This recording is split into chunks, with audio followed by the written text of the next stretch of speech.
In May of 1983, Sony shipped a device called the Betamovie BMC-100P. It weighed 2.5 kilograms. It cost $1,500. It recorded onto standard Betamax cassettes using a miniaturized head drum 45 millimeters across, spinning at 2,500 revolutions per minute. It could capture sound and motion in real time, in a single handheld unit, without film stock, without processing, without a crew. And it could not play back a single frame of what it recorded. To see your footage, you had to eject the cassette, carry it to a Betamax VCR, and press play.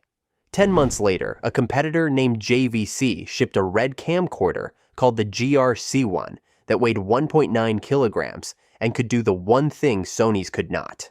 It could show you what you had just filmed.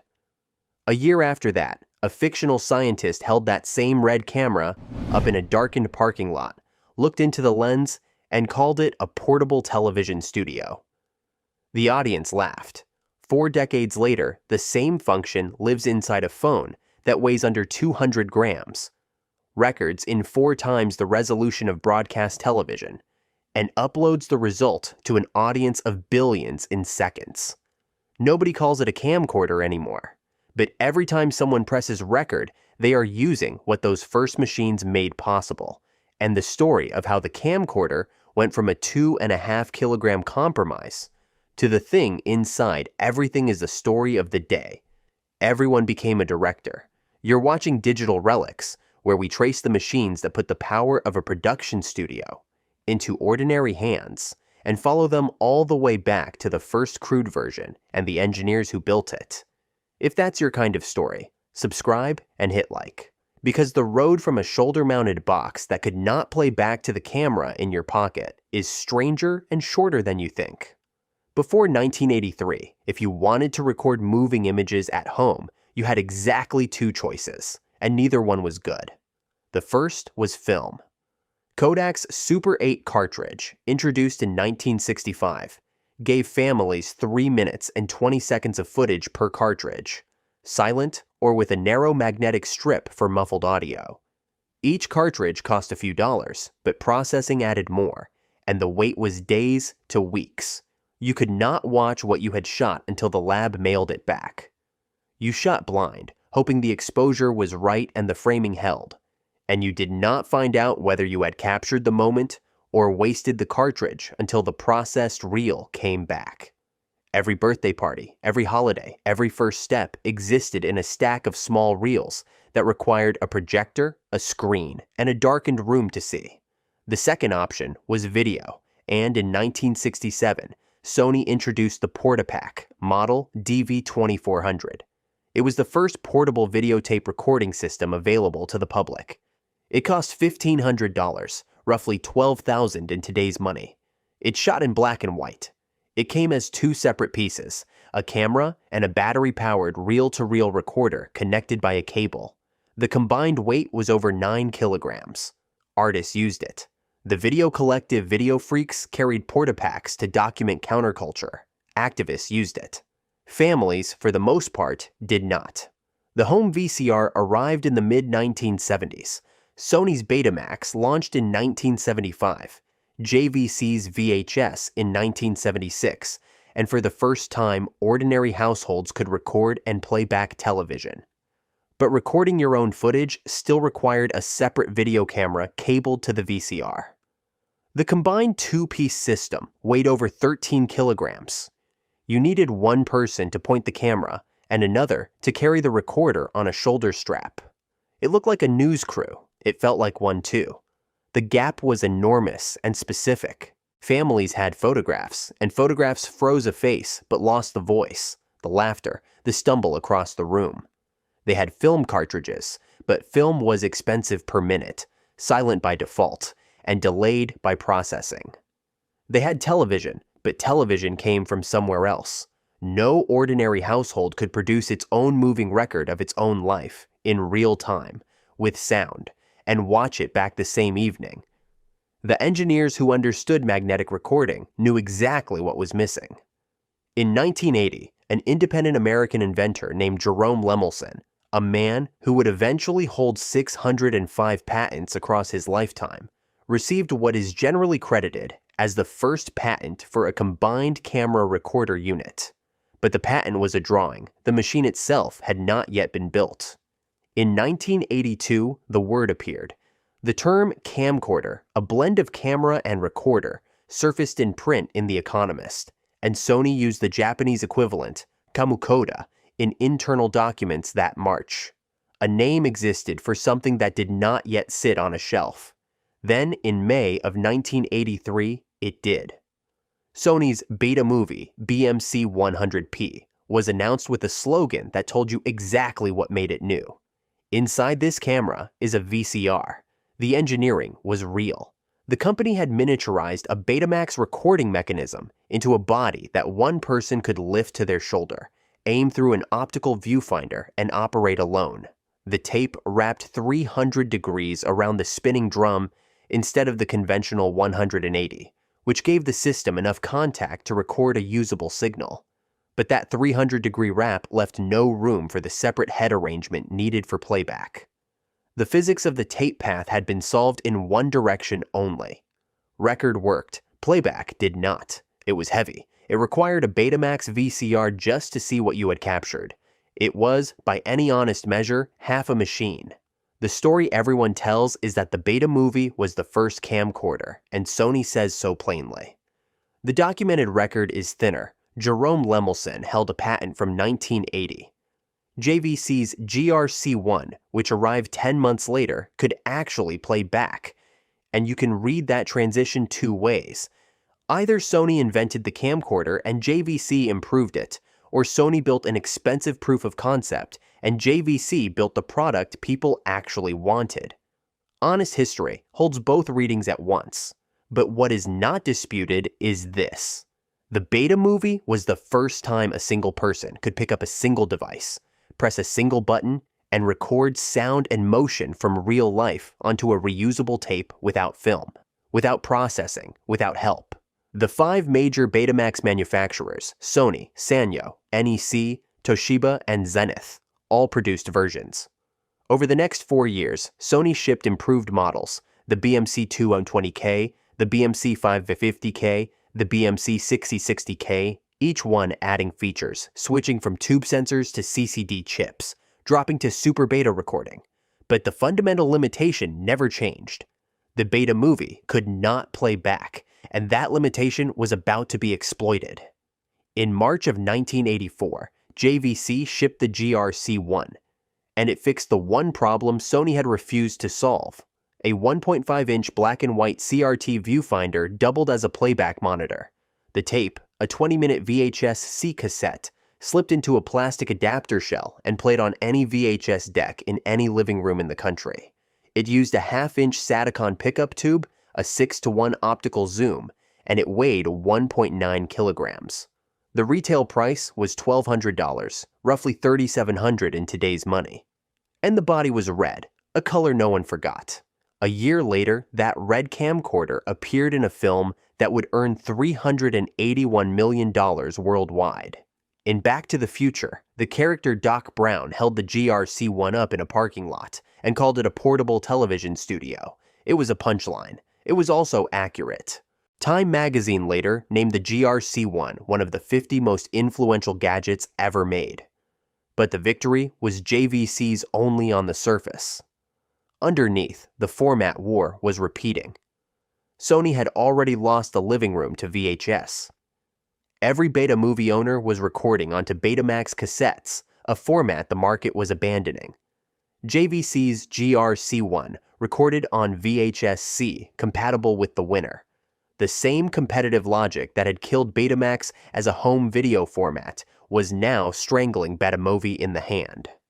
By 1984, VHS was outselling Betamax by a ratio of 4:1 globally, and anyone buying a Beta Movie was betting on the losing side of a war that was already over.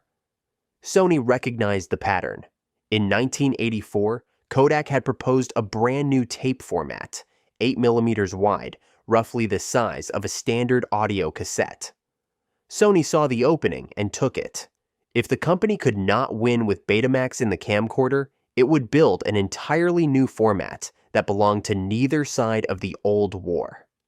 Sony discontinued the Betamovie line in 1987. By then, the replacement was already 2 years old. In 1985, Sony released the CCD M8, and the name it carried was new: Handycam. The word was chosen for a single reason. This camera was designed to be held in one hand. The CCD M8 weighed approximately 1 kilogram. It cost 168,000 yen, roughly $700 at the exchange rates of the time. It used the new Video 8 cassette, which offered up to 180 minutes of recording time, 4 times what a VHS-C cassette could hold. It replaced the old tube sensor with a charge-coupled device, a CCD chip carrying 250,000 pixels, and it sold over 100,000 units in Japan in its first year. The CCD M8 was the proof of concept. The machine that proved the concept was right came 4 years later. In 1989, Sony released the CCD TR55. It weighed 790 grams. Sony's marketing department called it passport size, and they were not exaggerating. The camcorder had moved from the shoulder to the palm, and the shift was not just physical. A camera on your shoulder announced itself. It changed the posture of everyone in the room. People stood straighter, spoke louder, performed. A camera in your hand, 790 grams, barely wider than a paperback, was almost invisible. People forgot it was there. The footage changed. It became less staged, less formal, and for the first time, unmistakably personal. The years of failure had been the training ground. Sony had learned from Betamovie that smaller mattered more than compatible, that recording time mattered more than brand loyalty, and that the consumer wanted a machine they could forget they were holding. What looked like a string of compromises and lost format wars had quietly produced the engineering discipline that made the passport-size Handycam possible. The camcorder was no longer a curiosity for early adopters. It was becoming an appliance. The force that accelerated that transformation was Japanese industrial competition on a scale that no other consumer electronics category had seen. By 1988, Sony, JVC, Panasonic, Canon, Sharp, and Hitachi were all producing camcorders, and every one of them was trying to build smaller, lighter, and cheaper than the others. In June of 1988, Panasonic released a camcorder called the PV460, and inside it was a technology that no consumer camera had ever carried.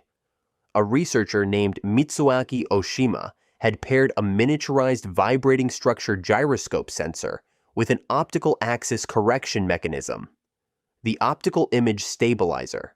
For the first time, a handheld camera could detect the angular velocity of a shaking hand, pitch and yaw and roll, and physically adjust the lens to compensate. That single invention, which earned Panasonic an R&D 100 award in 1989 and was recognized as an IEAOE engineering milestone in 2026 at a ceremony in Kadoma, Japan, eventually migrated into every digital camera, every phone camera, and every action camera on the planet. Every steady image on every screen in the modern world traces a line back to Oshima's gyroscope inside a 1988 Panasonic camcorder. Prices dropped. In 1983, a camcorder cost $1,500, roughly $4,300 in today's money. By 1990, a capable HI8 Handycam sold for under $1,000. By the mid-90s, a basic unit cost $600 or $700. The number of American households that owned a camcorder rose from nearly zero in 1983 to roughly 1 in 4 by 1995. The technology had crossed the line from luxury to expectation, and then television proved what the numbers suggested. On November 26, 1989, ABC aired the first episode of America's Funniest Home Videos, hosted by Bob Saget. The premise required no explanation. Ordinary people sent in footage from their camcorders, and the studio audience voted on the funniest clip.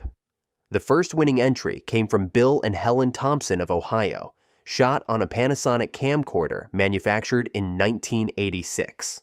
The clip showed Helen getting her hair caught in a dishwasher. The show ran for decades. But the debut episode mattered more than the run. It proved that the camcorder had not just entered the American home. It had changed what the home could produce.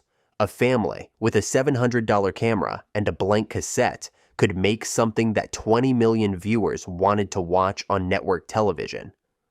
The Panasonic that filmed that first winner now sits in the Smithsonian, in the Ray and Dagmar Dolby Hall of American Culture inside the National Museum of American History. It sits there not because the machine was remarkable, but because what ordinary people did with it was. The audience was no longer just watching, they were making. And the machine that made all of this possible was about to enter the most remarkable 15 years any consumer device has ever had. By the early 2000s, Sony's Handycam line alone held roughly 38 to 40% of the global consumer camcorder market. An estimated 40 to 60 million Hi8 camcorders sold worldwide over a 15-year run. Camcorders sat in closets and glove compartments and kitchen drawers. They came out for recitals and graduations and holidays and first days of school, and the slow Sunday afternoons that turned out, years later, to be the footage people valued most. The camcorder had stopped being a gadget people talked about at parties. It had become the thing nobody mentioned until someone forgot to bring it. Two machines from this era deserve the reverence of a longer look because they mark the moments where the engineering and the culture met. The first is the Sony CCD TR55, the passport-size Handycam. 790 grams, released in 1989. The body was small enough to fit inside a jacket pocket, light enough to hold at arm's length without fatigue, and simple enough that a child could operate it. The CCD TR55 was not the most advanced camcorder of its era, and it was not the cheapest. What it was the machine that proved a camcorder did not need to look like a piece of professional equipment to be taken seriously. It looked like something you would own. It looked like something that belonged next to the car keys and the wallet and the things you grabbed on the way out the door. The shift from shoulder to palm was not a technical specification. It was a change in who the machine was for. Before the TR55, the camcorder was for the family member who volunteered to be the operator. After the TR55, it was for everyone. The second is the Sony DCR VX-1000, and this one changed a different world entirely. Released in 1995, $3,000, three 1/3-inch CCD sensors delivering over 530 lines of horizontal resolution, more than twice what VHS could manage. Mini DV tape, the new digital format that Sony and Panasonic had launched that same year.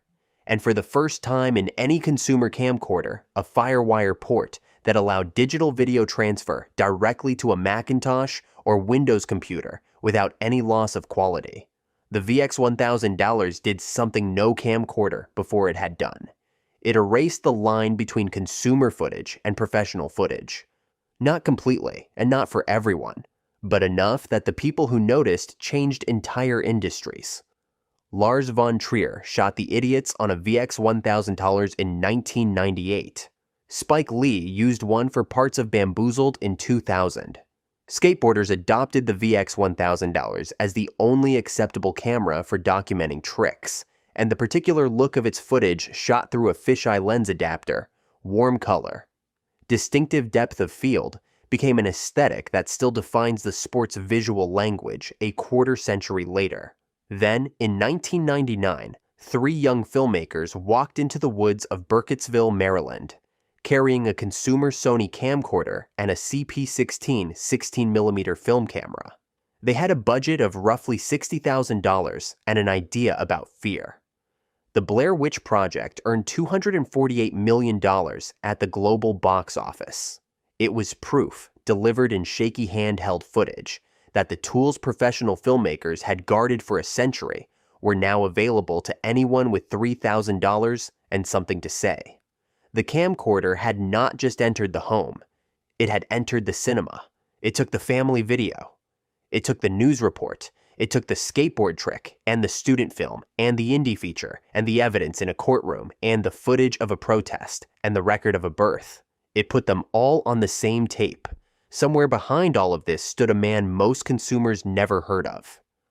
Nobutoshi Kihara joined Sony in 1947, the year Masaru Ibuka co-founded the company. Kihara was a mechanical engineer from Waseda University, and over the next 4 decades, he earned more than 320 domestic patents and 270 overseas patents. He developed the helical scan VTR systems that made compact videotape recording physically possible. He designed the home VTR technology that became Betamax. He built the magnetic recording architecture that every Sony camcorder depended on. Inside the company, they called him the Wizard. Outside the company, almost no one knew his name. He died in March of 2011 at the age of 84, just as the device his engineering had made possible was beginning its final disappearance into something else. The credit went to the brand. The machines came from his workbench, and by the time the VX-1000 Horde was turning amateurs into filmmakers, the technology that would eventually absorb the camcorder entirely was no longer an experiment in a research lab. It was already on the market. The mobile phone for now was just a phone. But the engineers building its next generation knew exactly what they wanted to put inside it. The digital transition had begun years before most consumers noticed. In 1995, the same year Sony launched the VX-1000, the DV format standard arrived, and mini-DV cassettes replaced analog tape in the mid-range and high-end market. A mini-DV cassette measured 2.5 inches by 2 inches by 1/4 of an inch and recorded 60 minutes of digital video with 530 lines of resolution and 3 times the color information of VHS. Camcorders that use them cost between $800 and $1,600. By 2000, mini-DV was the standard for anyone who took home video seriously. Then, the tape started to disappear. DVD camcorders arrived in 2000, recording to miniature 8-centimeter discs. Hard drive camcorders followed. Flash memory camcorders followed those. Each transition removed a moving part, reduced the weight, and shortened the path between recording and sharing. But the most important transition was not about tape or disc or memory card. It was about what else the camera could live inside. In May of 2006, an entrepreneur named Jonathan Kaplan shipped a device through his company, Pure Digital Technologies. It was called the Point-and-Shoot Video Camcorder Model 225, later renamed Flip Video. It had a fixed lens, no optical zoom, recorded at 640 by 480 resolution, and stored footage on internal flash memory. It cost $120. It did one thing, and it did that thing simply enough that anyone could use it without reading a manual. By September of 2010, Pure Digital had sold nearly 5 million Flip cameras worldwide. The Flip briefly outsold every Sony Handycam model to become the #1 camcorder in the United States. In March of 2009, Cisco Systems acquired Pure Digital for $590 million in stock. 25 months later, in April of 2011, Cisco killed the entire Flip product line, one day before a new model was scheduled to launch. 550 employees lost their jobs. Cisco wrote off roughly $300 million. The reason was 3 words long. The iPhone 3GS.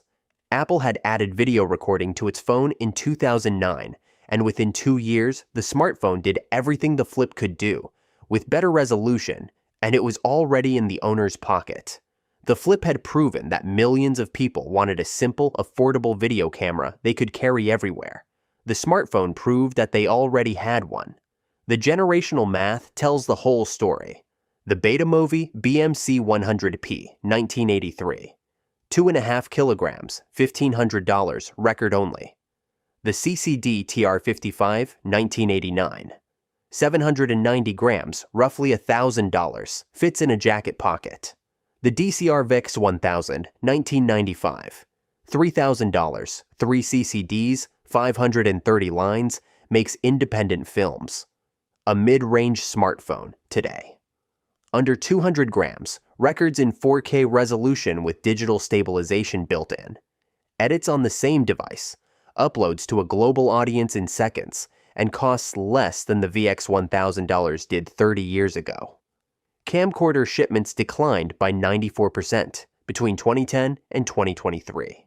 At CES in 2017, only Canon announced new consumer camcorder models. Sony and Panasonic quietly redirected their engineering toward mirrorless interchangeable lens cameras and professional broadcast equipment. The standalone consumer camcorder, the machine that had lived in every household with children for nearly 2 decades, effectively ceased to exist as a mass-market product.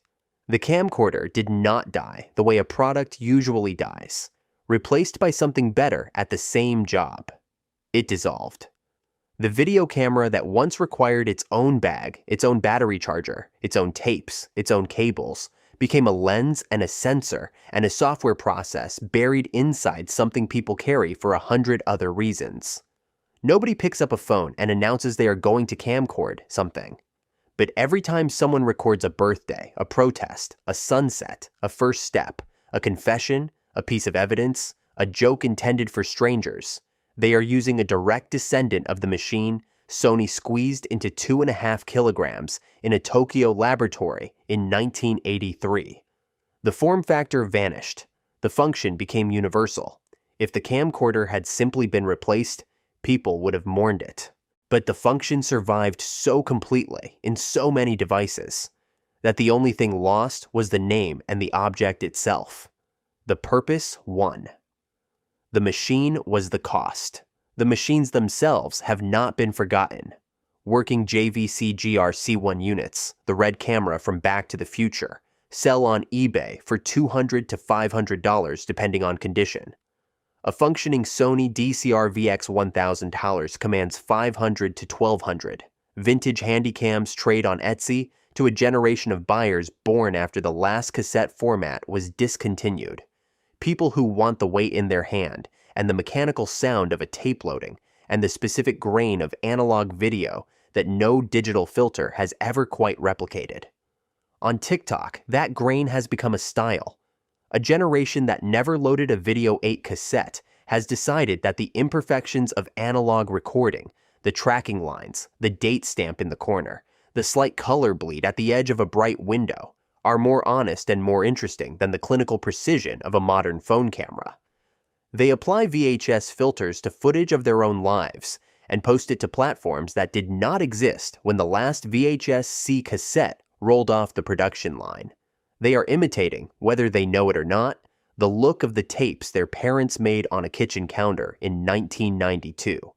And in doing so, they are proving that something about that imperfect image, that human shake, that warm grain, carried a weight that perfection does not.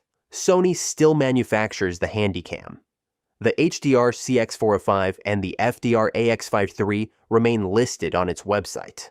40 years after the CCD M8, the line that Nobutoshi Kihara's recording architecture made possible is still in production, still carrying the name that was chosen because the camera was designed to fit in a single hand.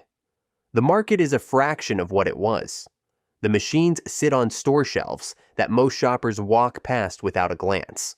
But the line endures, and every unit sold is a small argument that the dedicated camcorder still does something a phone does not, and the function itself, the ability to capture motion and sound in real time, lives inside every modern phone, every laptop, every tablet, every doorbell camera, every dash cam, every body camera, every baby monitor with a record button. The camcorder is not gone. It is everywhere.